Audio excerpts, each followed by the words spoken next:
All right, we're back again to look at the Demko AD20.5. This comes to me from Alice over at Alicord Paracord Crafts. And I've done several videos on this particular model knife in the past. So I'm not going to go into all the specs and details.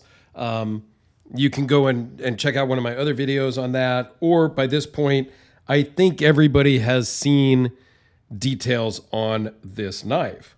Now, I do kind of like this packaging that they come in today. They were in like a plastic box before, a little cardboard plasticky box. So I think this one's kind of cool. And this one is a titanium version.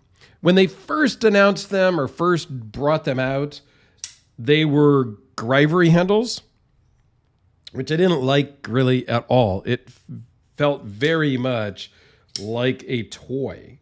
And when they first came out, they were in AUS 10A blade steel, I think it was. This particular version is in 20 CV. Now, they are made in Taiwan, which I think is interesting. And I've mentioned this in previous videos, but if you haven't watched those, Demko is in Pennsylvania. So I think it's kind of just an interesting choice to put the state and city, but yet on the blade, say Taiwan. I don't know. Am I overthinking that? Let me know. I would have, if it were my Dirk's world, I would have just left this smooth and had it say Taiwan. Sure, no problem. I have no problem with things made in Taiwan. I just think it's a little confusing. This one is laser etched with a geometric type pattern, which is cool. I am not a huge laser etching, laser engraving person. There is some texture to it, so that is nice. But all in all, you know, these are okay knives. It's something that I don't necessarily want to own, right?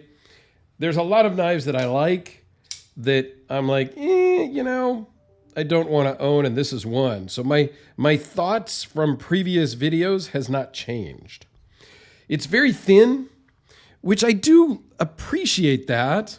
Let me compare here with the RJ Martin Q36 SS. It's a little bit thicker. Well, it's about the same. But this has kind of contoured scales, so it's a little bit thicker in the middle. But yeah, and I have no problem with the thinness of this. It feels great, and it carries in the pocket super well. This one, it doesn't feel the same in my hand, nor does it feel the same in the pocket. In the pocket, this thing is great. It disappears. It carries perfect.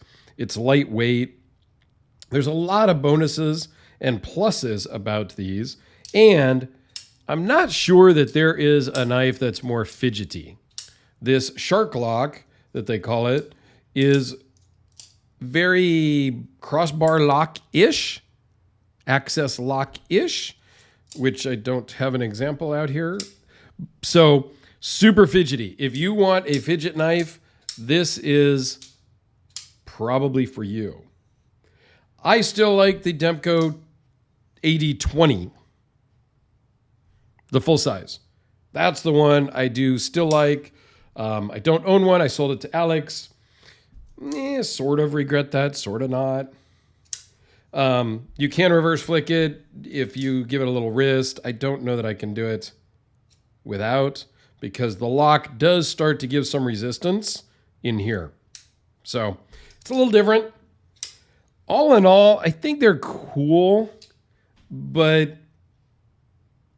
I think the titanium version way surpasses the Grivery version for sure.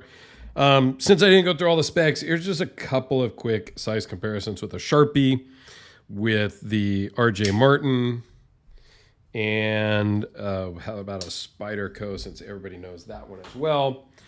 The Spyderco Delica, just to kind of give you some idea of the size. I think they're cool. They're super fidgety. They're just not really for me, but let me know your thoughts down below. Alice, thanks for sending this in. Yeah, let me know your thoughts down below. If you own one, comment down below. I would appreciate it. Thanks a lot, guys.